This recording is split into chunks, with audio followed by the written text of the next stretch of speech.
નમસ્કાર મિત્રો, શેરબજાર ગુજરાતી ફેસબુક પેજ અને યુટ્યુબ ચેનલમાં તમારા બધાનું સ્વાગત છે. મિત્રો, આજે આપણે વાત કરવાના છે એવા ટેલિકોમ સેક્ટરના શેર વિશે, જે શેરમાં જો તમે 12 મહિના સુધી રોકાણ કરી રાખો છો તો તમને સારી એવી કમાણી થઈ શકે છે, એવું બ્રોકરેજ હાઉસ અને એક્સપર્ટ જણાવી રહ્યા છે. તો આ કયો શેર છે અને કેમ બ્રોકરેજ હાઉસે આ શેરમાં ખરીદવાની સલાહ આપી છે, એના વિશે આપણે તમામ માહિતી ડિટેલમાં જોઈશું. તો આ વિડીયોને તમે પૂરેપૂરો જોજો, જેથી કરીને જો તમે પણ કોઈ સારો શેર ખરીદવા માંગતા હો અથવા પછી તમારા જોડે પહેલેથી જ આ ટેલિકોમ કંપનીનો શેર હોય તો તમારે આગળ શું કરવું એના વિશેની માહિતી તમને મળી રહે. સૌથી પહેલા મિત્રો વાત કરીએ કે બુધવારે કારોબારી દરમિયાન ભારતીય એરટેલના શેર 1843 રૂપિયા ને 80 પૈસાના બંધ ભાવના મુકાબલે 1848 રૂપિયા ઉપર ઓપન થયા હતા. ત્યારબાદ એટલી મજબૂત ખરીદી જોવા મળી કે સીધા 1940 રૂપિયા સુધી પહોંચી ગયા હતા. આ તેજી બાદ માત્ર બજારની ચાલ જ નહીં, પરંતુ કેટલા મોટા બ્રોકરેજ હાઉસના રિપોર્ટની અસર છે. બ્રોકરેજ હાઉસના રિપોર્ટ વિશે આપણે વાત કરીએ. સિટીએ તેના રિપોર્ટમાં કહ્યું કે વર્ષની શરૂઆતથી હજુ સુધીમાં 14% ઘટાડા બાદ શેર આકર્ષક સ્તર પર આવી ગયા છે. આ જ કારણ છે કે આવનારા 6 થી 12 મહિનામાં તે સારું રિટર્ન આપી શકે છે. એટલે કે મિત્રો, શેર છે ભારતી એરટેલનું અને બ્રોકરેજ હાઉસ સિટીએ આ શેરમાં ખરીદવાની સલાહ આપી છે. બ્રોકરેજ હાઉસે જણાવ્યું કે વર્ષની શરૂઆત સુધીમાં અત્યાર સુધીમાં શેરમાં 14% ઘટાડો આપણને જોવા મળ્યો છે અને હવે અત્યારે આ શેર આકર્ષક સ્તર પર આવી ગયો છે. એ જ કારણ છે કે બ્રોકરેજ હાઉસે ખરીદવાની સલાહ આપી અને 6 મહિનાથી લઈને 12 મહિના સુધી જો તમે ખરીદી કરી રાખો તો તમને આ શેરમાં ભારે વળતર મળી શકે છે, એવું બ્રોકરેજ હાઉસ જણાવે છે. તો વધારે માહિતી આપણે આ શેર વિશે જોઈએ. બ્રોકરેજ હાઉસે 6 મોટા કારણ જણાવ્યા છે કે ભારતીય એરટેલમાં કેમ ખરીદી કરવી જોઈએ. સૌથી પહેલો કારણ છે કે ટેરિફમાં વધારામાં વિલંબ. એટલે કે પહેલા આશા હતી કે જૂનમાં ટેરિફ વધશે, પરંતુ હવે વર્ષ અંત કે ડિસેમ્બર સુધી તે ટાળી દેવામાં આવ્યું છે. બીજું કારણ છે કમાણીના અંદાજમાં થોડો કપાત. ટેરિફમાં વિલંબના કારણે નાણાકીય વર્ષ 2027 માટે કંપનીની ઓપરેટિંગ આવકનો અંદાજ લગભગ 2% ઘટાડી દેવામાં આવ્યો છે, પરંતુ આ પહેલાથી જ શેરની કિંમતમાં સામેલ થઈ ચૂક્યો છે.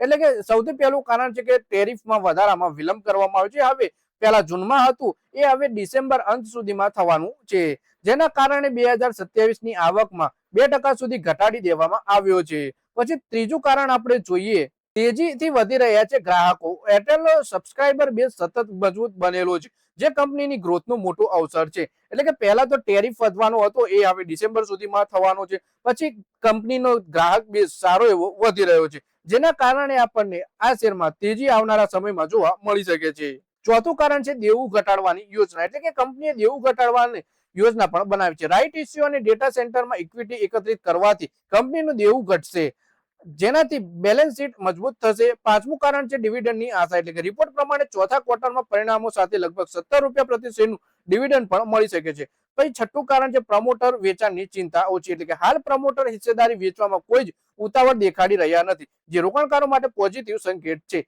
એટલે કે બ્રોકરેજે જણાવ્યું 6 કારણ, જેમાં વાત કરીએ તો 17 રૂપિયાનું ડિવિડન્ડ પણ મળવાની રોકાણકારોને આશા છે. સાથે જ પ્રમોટર અત્યારે કોઈ પણ પ્રકારની પોતાની હિસ્સેદારી વેચવામાં ઉતાવળ દેખાડી રહ્યા નથી અને કંપની પોતાનું દેવું ઘટાડવાની યોજના પણ બનાવી રહી છે. આ 6 કારણ છે જેના કારણે શેરમાં આપણને સારી એવી તેજી જોવા મળી શકે છે અને બ્રોકરેજ હાઉસ પણ ખરીદીની સલાહ આપી રહ્યા છે. પછી કહ્યું કે બ્રોકરેજે આ શેરમાં ઘટાડો કેમ આવ્યો તો એ જોઈએ.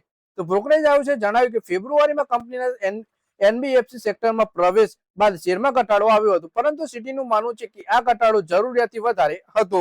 એટલે કે એનબીએફસી સેક્ટરમાં કંપની ફેબ્રુઆરીમાં એન્ટ્રી કરી, જેથી શેરમાં ઘટાડો આવ્યો અને બ્રોકરેજ હાઉસ અનુસાર આ જરૂરિયાતથી વધારે ઘટાડો આવ્યો હતો. પછી ટાર્ગેટ પ્રાઇસ શું આપી છે શેરની એ જોઈએ આપણે.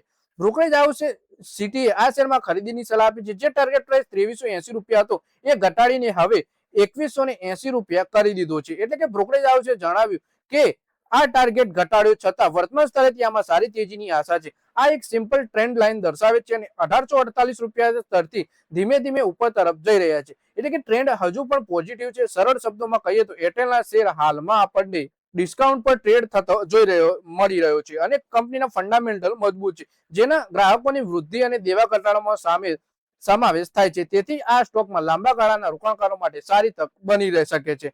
એટલે મિત્રો વાત કરીએ આપણે કે આ શેરમાં આપણે આ વિડીયોમાં આપણે વાત કરી ભારતીય એરટેલના શેર વિશે, જેમાં બ્રોકરેજ હાઉસ સિટીએ ખરીદીની સલાહ આપી છે 2180 રૂપિયાના ટાર્ગેટ સાથે. અને બ્રોકરેજ હાઉસ જણાવે છે કે આ શેર આપણને અત્યારે ડિસ્કાઉન્ટ ઉપર મળી રહ્યો છે, મજબૂત ફંડામેન્ટલ વાળો શેર. તો 6 થી 12 મહિના માટે જો તમે રોકાણ કરી શકતા હો તો તમારા માટે આ મજબૂત અને સ્ટ્રોંગ શેર સાબિત થઈ શકે છે. અને લાંબા ગાળાનું વિચારીને રોકાણ કરો, 5 વર્ષ 10 વર્ષ, એ તો બેસ્ટમાં બેસ્ટ ગણી શકાય. તો મિત્રો આ વિડીયોમાં બસ આટલું જ. હવે મળીએ આવનારા વિડીયોમાં. ત્યાં સુધી વિડીયોમાં લાઈક કરો, કોમેન્ટ કરો અને વિડીયો પોતાના મિત્રો સાથે ફેસબુક, ઇન્સ્ટાગ્રામ, વોટ્સએપ બધી જગ્યાએ શેર કરો.